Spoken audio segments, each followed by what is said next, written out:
Assalamualaikum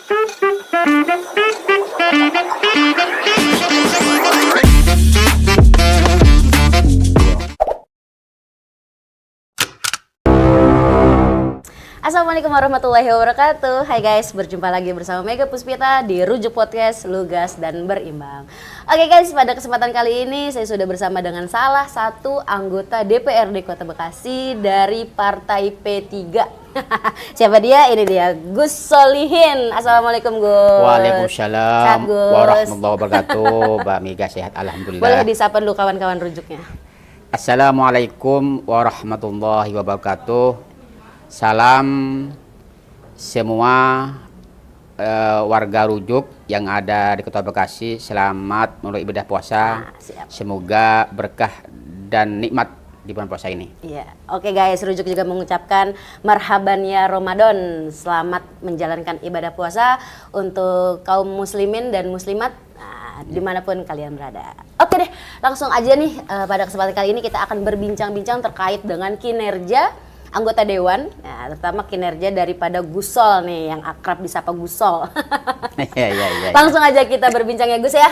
Siap, gimana nih Gus? Mungkin kan kita baru menyelesaikan pesta demokrasi gitu. Betul. Tapi kan masih belum selesai ya sebenarnya kan. Ya cuman untuk pesta-pesta untuk nyoblosnya kan kita udah selesai. Nah mungkin ini bisa diuraikan nih atau diceritakan bagaimana nih kemarin proses daripada Gusol menjalani pemilu untuk pileg ya, untuk pileg Kota Bekasi. Nah Gusol ini kan juga sudah 2 periode ya di dewan sebelumnya guys ya kan, dan ini alhamdulillah Gusolnya terpilih lagi. Amin. Untuk melanjutkan periodenya sebagai wakil rakyat di 5 tahun ke depan. Oke Gus, boleh dikasih pengalaman Gusol dalam menjalani pemilu di tahun 2004 ini kepada kawan-kawan Rujuk. Boleh, alhamdulillah. Saya juga mengucapkan terima kasih kepada warga Kota Bekasi, wabil khusus Dapil 3 yang mana sudah melaksanakan ya pesta demokrasi pemilu serentak ya pileg dan pilpres tahun 2024. Alhamdulillah semua berjalan lancar. Tentunya demokrasi itu keniscayaan 5 tahun untuk memilih wakil-wakil rakyat dan juga tentunya memilih presiden. Dan juga alhamdulillah juga saya diberikan amanah lagi buat Dapil 3 meliputi Kecamatan Rawalumbu, Bantar Gebang, Muskajaya, dan juga saya terpilih ya lagi menjadi anggota DPRD Kota Bekasi periode 2004-2009. Sekali lagi saya mengucapkan terima kasih banyak. Siap. Oke, sebelum kita bahas planning untuk nantinya Gusol menjadi anggota dewan di periode selanjutnya, ini boleh nggak nih kita review kira-kira 2 periode ke belakang selama Gus menjabat sebagai wakil rakyat. Kira-kira masih ada PR apa sih yang Gus pegang untuk rakyat ya, khususnya untuk warga Kota Bekasi di Dapil Gusol ini? Iya. Jadi nanti periode yang ketiga ini saya akan mendorong ya bagaimana kita mengoptimalkan PAD kita. Ya, PAD kita ini kurang digali dengan baik. Ya, kalau tidak salah ya capaian PAD kemarin masih 80% ya 2023 dan juga asumsi target PAD tahun 2004 yang kami bahas di Badan Anggaran. Kebetulan kami di Badan Anggaran itu menargetkan 3 triliun ya untuk tahun 2004. Oleh karena itu bagaimana PAD kita itu harus betul-betul sesuai dengan target. Jangan sampai kalau targetnya tidak tercapai akan berdampak kerja-kerja di pemerintahan. Termasuk nanti belanja modal untuk kepentingan masyarakat dan tentunya kepentingan pendidikan dan juga kesehatan. Oleh karena itu kami akan mendorong untuk meningkatkan PAD.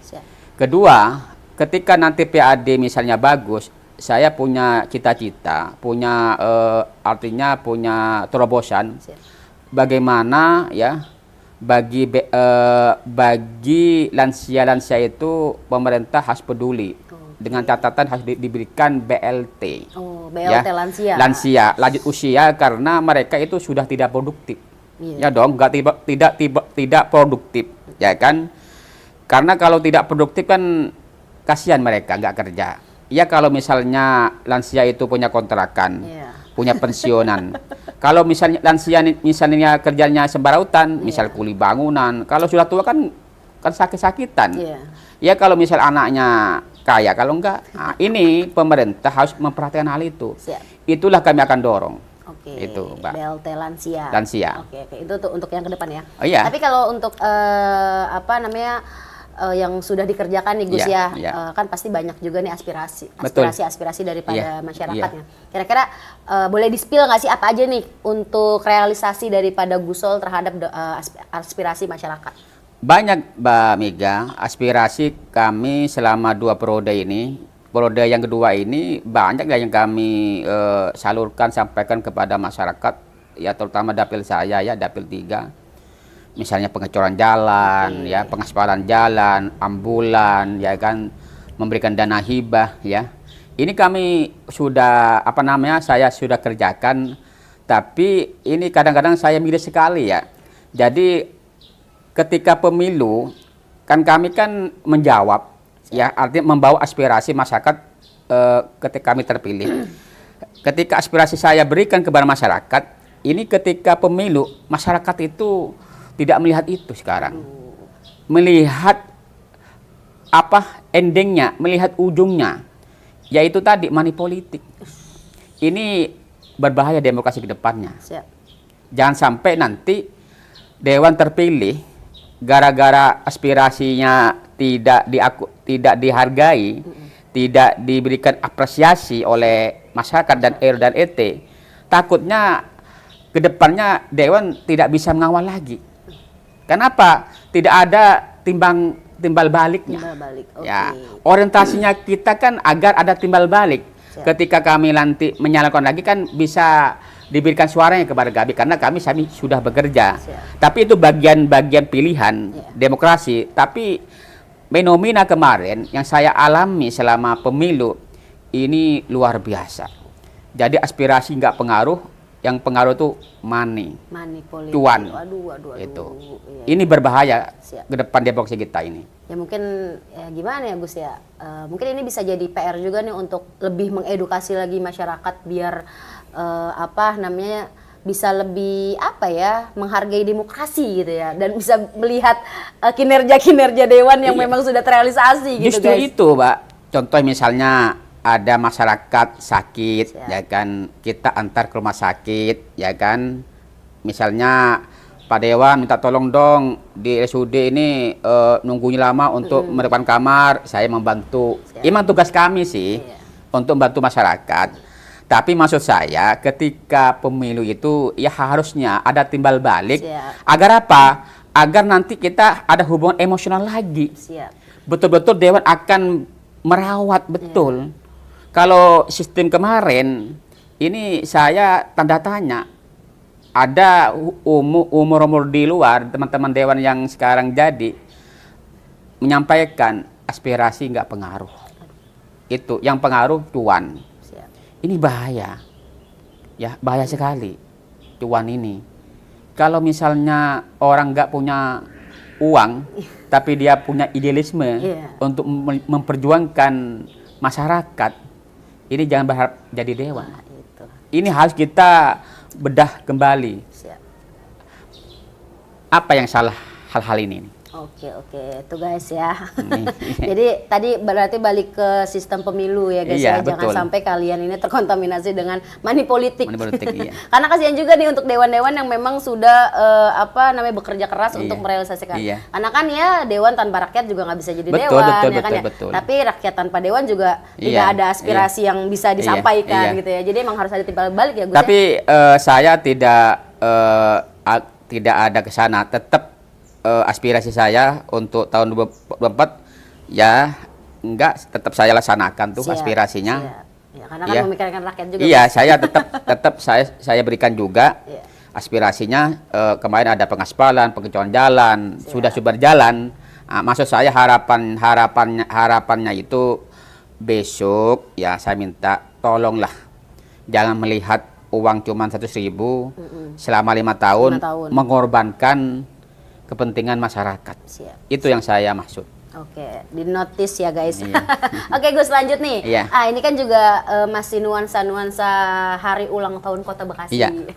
Saya sendiri juga sebagai warga bangga Iya. banget nih kita Iya. bisa ada di Kota Iya. Bekasi. Nih. Iya. Nah kira-kira harapan seorang Gusol untuk Kota Bekasi ke depannya. Ini kan kita kan juga Kota Bekasi ini sudah menginjak usia 27 tahun Iya. ya Gus ya. Ini mah kalau kata anak muda mah lagi labil-labilnya nih Gus. Iya betul.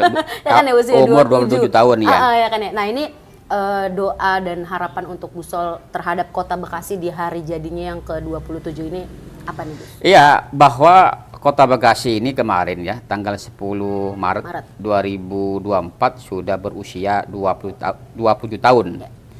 Dan saya juga bangga sebagai bagian dari warga Kota Bekasi, karena Kota Bekasi ini kota heterogen, kota toleransi, dan juga ada penghargaan kota toleran nomor kedua se-Indonesia. Ini luar biasa.